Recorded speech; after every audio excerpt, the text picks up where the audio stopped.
그런데 지난 3월 25일 필리핀에서 복역 중이던 이른바 마약왕 박왕렬이 국내로 송환됐죠. 예. 이거는 정말 잘했다고 생각을 합니다. 참 잘하셨습니다. 우리가 잘했다고 한 거는 이렇게 또 야당에서 잘했다고 하지 않습니까?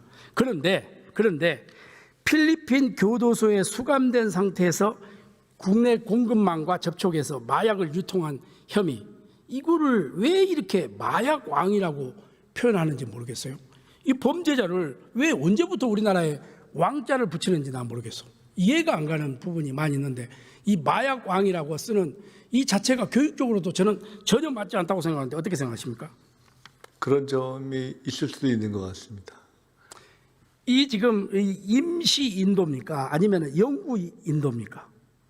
임시 인도가 되면 이게 상당히 국민 눈높이 안 맞는데 그렇잖아요. 임시 인도해가지고 여기 법정에서 유죄를 받아가지고 감옥에 들어가는 게 아니라 다시 필리핀으로 송환한다? 이거는 말이 안 되지 않습니까? 그거는 제가 확인해 보지 못했습니다만은 상식적으로는 저희 국내에서 필요한 법적 절차를 밟고 나면은 그에 혹시 잔여적인 법적인 해결 사항이 있으면은 그거는 양국 간에 해결될 것이라고 생각합니다. 예, 잠깐 PPT를 한번 보시겠습니다. 한번 PPT 한번 봐보십시오. PPT 한번 띄워보십시오. 이게 연간 마약류 사범 단속 현황이거든요. 이게 보통 문제가 아닙니다. 이게 보통 문제가 아닌데 제가 지금 시간이 없어서 일일이 설명은 못 드리겠고 온라인상의 마약류 불법 판매, 알선 광고 게시물 적발도 2022년 8,445건에서 6배 이상으로 2025년 5만 1,493건으로 이렇게 뛰어올랐어요. 이게 지금 대한민국이 마약 청정국이라고 했는데 이게 마약이 더 이상 이게 이 음지의 이 범죄가 아니라 이게 보통 문제가 아닙니다. 이거 어떻게 하실 생각이십니까?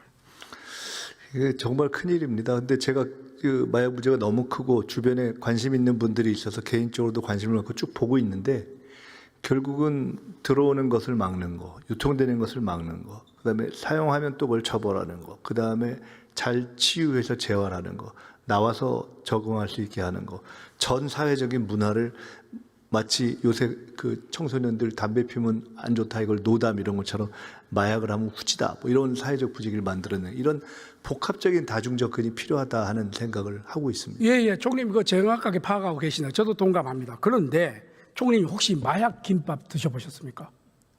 마약 떡볶이 드셔보셨습니까? 마약 김밥하고 떡볶이집이 많죠. 한번 봐보십시오. 저게 마약 김밥, 떡볶이, 방석, 셀카, 의자, 스키니, 담요, 침대. 이거 보통 문제가 아닙니다. 이거. 그런데 이걸 어떻게 저런 것을 해가지고 특허청에서 특허를 내줍니까? 이러니까 이게 청소년 문제 보통 문제가 아니지 않습니까? 저거를 보건복지위원회에 저도 있을 때 저거 갖고 토론을 한번 해봤는데 저것이 문제를 오히려 확산시키고 인식을 무디게 한다고 해서 마약이라는 얘기를 아예 못 쓰게 하자는 논의도 있었는데요. 그때 논의를 하다가 그러니까 딱 결론을 내기는 어려워서 이제 자율적으로 놔두자 이렇게 했던 기억이 납니다. 근데 저 부분은 한번 이제 그런 토론이 있고 나서 몇 해가 지냈고 또 저런 이름으로 장사를 좀 이렇게 득을 잘 되다가 지금은 이제 그 시기가 좀 지나서 한번 종합 점검을 해봐도 될 때가 된 것 같습니다. 예, 총리님이 정말 이거를 하여튼 뭐 교육부, 법원행정처, 행안부, 저 특허청 이 전체적으로는 전수조사를 해서 한번 이런 용어는 쓰지 말아야 되지 않겠습니까? 저런 유사한 뭐 심지어 TV 프로그램 뭐 저렇게 따지고 들어가면 프로그램, 상품, 용어에 이르까지 원칙적으로 유사한 것이 많아서 다 적용될 수 있는 문제여서 딱 적용하기가 좀 어려울 수 있는데 일단 저 문제부터 한번 다시 점검해 보겠습니다. 예.